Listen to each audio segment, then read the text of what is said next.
বিটিআৰত জিলা আয়ুক্তৰ ভূমিকা কি? জিলা আয়ুক্তৰ কাৰ্যক্ষেত্ৰ কি?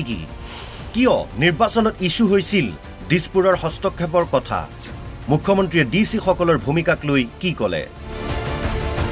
প্ৰমোদ বড়ো চৰকাৰৰ দিনত বিটিআৰত দিছপুৰৰ হস্তক্ষেপ বৃদ্ধি পোৱা বুলি অভিযোগ উঠিছিল। দিছপুৰৰ নিয়ন্ত্ৰণত কোকৰাঝাৰত বিটিসি চৰকাৰ চলা বুলি সমালোচনা হৈছিল। বিটিসিৰ নিৰ্বাচনত ই এক আছিল প্ৰধান ইস্যু। বিটিসি চৰকাৰৰ ক্ষমতা কিমান, বিটিসি চৰকাৰৰ অধীনত কি বিভাগ থাকে, বিটিসি চৰকাৰৰ অধীনত থকা বিভাগসমূহ কেনেদৰে পৰিচালিত হয়, সেই বিভাগসমূহত ৰাজ্য চৰকাৰে হস্তক্ষেপ কৰিব পাৰেনে?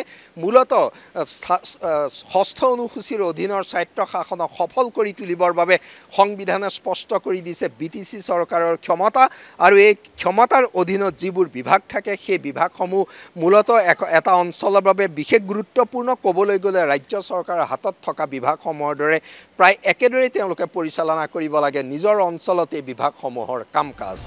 বড়োভূমিৰ স্বায়ত্তশাসনৰ ব্যৱস্থা সংবিধানৰ ষষ্ঠ অনুসূচীৰ অধীনত। এই স্বায়ত্তশাসনত সংবিধানে স্পষ্ট কৰি দিছে বিটিসি চৰকাৰ আৰু ৰাজ্য চৰকাৰৰ কাম কাজৰ পৰিসৰ। সংবিধানে বিটিসি চৰকাৰক যথেষ্ট ক্ষমতা দিছে।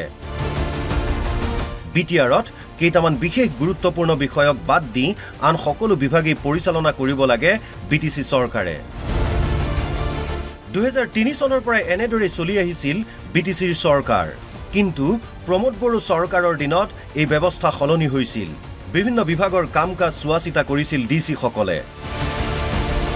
বৃহৎ জনাদেশেৰে বিপিএফক বিটিআৰবাসীয়ে ক্ষমতা অৰ্পণ কৰাৰ পিছত ৰাজ্য চৰকাৰে এই ব্যৱস্থা সলনি কৰিছে। হাগ্ৰামা মহিলাৰীৰ শপত গ্ৰহণ অনুষ্ঠানত অংশগ্ৰহণ কৰাৰ পাছত কোকৰাঝাৰত সাংবাদিকৰ আগত মুখ্যমন্ত্ৰী ডক্টৰ হিমন্ত বিশ্ব শৰ্মাই ক'লে, এতিয়াৰে পৰা ডিসি সকলে বিটিসিৰ কাম কাজ নাচায়। 16টা বিভাগ ডিসি সকলক কেইটামান বিভাগ চাব দিয়া হৈছিলে। যোৱাকালি আমি ডিসি সকলক আমি অলৰেডি অৰ্ডাৰ দিছোঁ যে এতিয়াৰ পৰা ডিসি সকলে বিটিসিৰ কাম কাজ নাচায়। বিটিসি চৰকাৰৰ অধীনৰ বিভাগসমূহ হৈছে কৃষি আৰু কৃষি শিক্ষা গৱেষণা, লগতে শিক্ষা আৰু ৰেচম, গ্ৰামোন্নয়ন আৰু মৎস্য পালন, স্বাস্থ্য আৰু পৰিয়াল কল্যাণ, জনস্বাস্থ্য কাৰিকৰী, সমাজ কল্যাণ, বান নিয়ন্ত্ৰণ, ওজন আৰু জোখমাপ বিভাগ, নগৰ উন্নয়ন আৰু নগৰ পৰিকল্পনা, ভূমি আৰু দুৰ্যোগ ব্যৱস্থাপনা, খাদ্য আৰু অসামৰিক যোগান, আবকাৰী সাহায্য আৰু পুনৰ সংস্থাপন। ক'বলৈ গ'লে গৃহ অৰ্থাৎ আইন শৃংখলা আৰু বিত্তৰ বাহিৰে সকলো বিভাগেই বিটিসি চৰকাৰৰ হাতত থাকে। এই বিভাগসমূহত ৰাজ্য চৰকাৰে কৰ্তৃত্ব খটুৱালে সেয়া স্বায়ত্তশাসনৰ পৰিপন্থী হয়। সেইবাবেই যোৱা চৰকাৰৰ দিনত বিটিআৰত ইয়াকে লৈ অসন্তুষ্টি হৈছিল। ইউপিপিএল আৰু বিজেপিৰ শোচনীয় ফলাফলৰ অন্যতম এক কাৰণ আছিল বিটিসি চৰকাৰৰ ক্ষমতা সংকুচিত হোৱা। মুখ্যমন্ত্ৰীয়ে এতিয়াৰে পৰা জিলা আয়ুক্তসকলে বিটিসিৰ কাম কাজ নাচায় বুলি কোৱাৰ পাছতেই ইউপিপিএলৰ কেইবাজনো নেতাই সামাজিক মাধ্যমত এক বিশেষ নিৰ্দেশনা ৰাজহুৱা কৰিছে। এই নিৰ্দেশনাৰ মতে 2023 চনৰ 27 ডিচেম্বৰত বিটিসি চৰকাৰে জিলা আয়ুক্তসকলৰ কৰ্তৃত্ব প্ৰত্যাহাৰ কৰিছিল।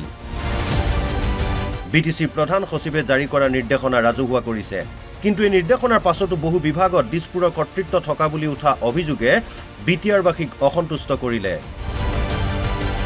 বিটিআৰৰ স্বায়ত্তশাসন অটুট ৰখাটো নিৰ্বাচনত ভোটাৰে বিশেষ গুৰুত্ব দিলে।